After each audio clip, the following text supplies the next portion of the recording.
So God's wisdom was there before creation, and we should want godly wisdom above all else.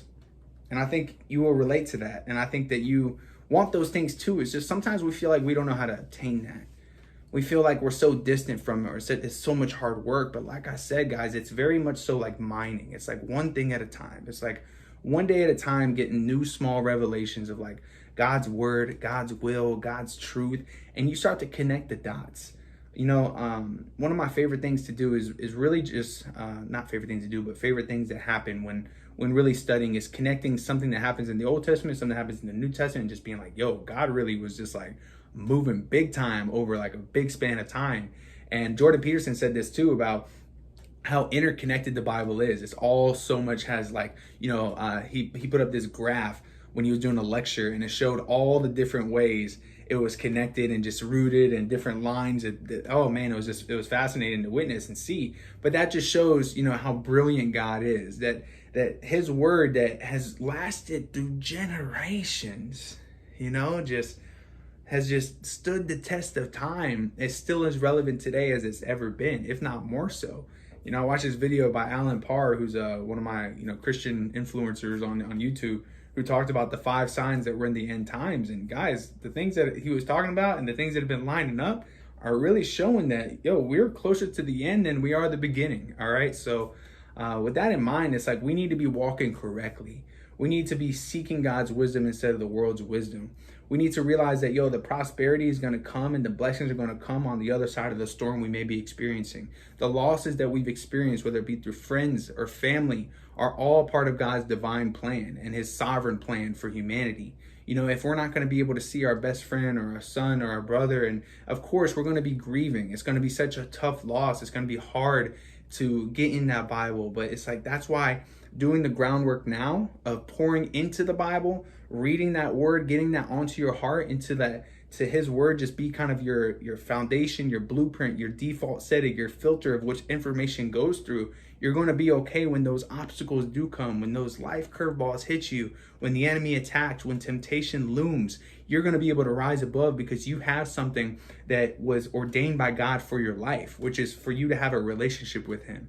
And you're able to pray with more conviction. You're able to pray with more intention. You're able to pray in a way that is going to change things in the spiritual realm because of the decisions and the spiritual disciplines that you're making in the physical.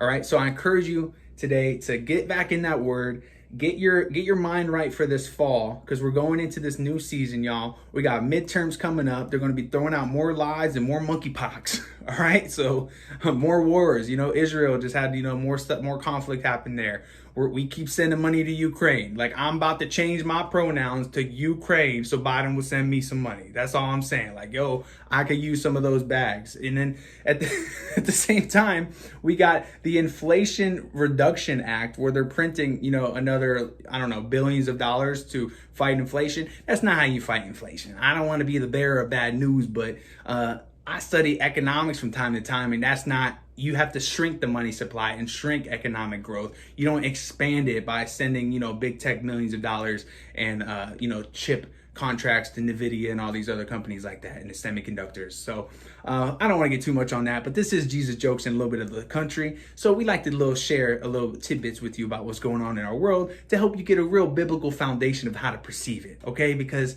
it's a whole lot of foolery and a whole lot of okey dokes going on, all right? And then they have jobs growth where they say, oh, there's a whole bunch of new jobs. Look, the economy's great. We're not in a recession. But if you look at the jobs data, 75,000 full-time jobs were lost in the last month, and then 300,000 part-time jobs were added, which means people are having to get more than one job just to make ends meet. And if you have to work 2 to 3 jobs, I understand side hustling is a way to go. You got to do what you got to do, but I wouldn't exactly define that as a healthy economy. But that's what they do. They twist words.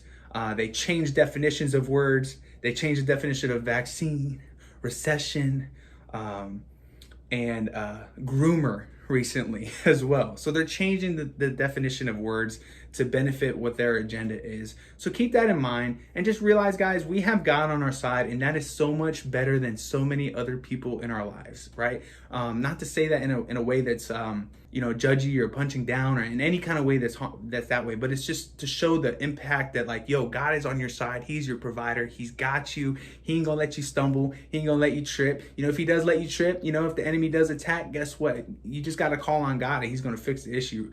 If it's not right then and there, it'll be on the other side of the issue, okay? So give your doubts to him, give your worries to him, give your stresses to him, and just let go and let God, all right? So this is the I Like Birds show. Let's grow in our faith together. Subscribe to the podcast, especially on YouTube. Please support the videos. Please, please, please. Just watch them, like them, comment, share them. Do what you can do to help the channel grow. We also put out a little feeler on our newsletter to donate $5 a month to help with the cost of videos.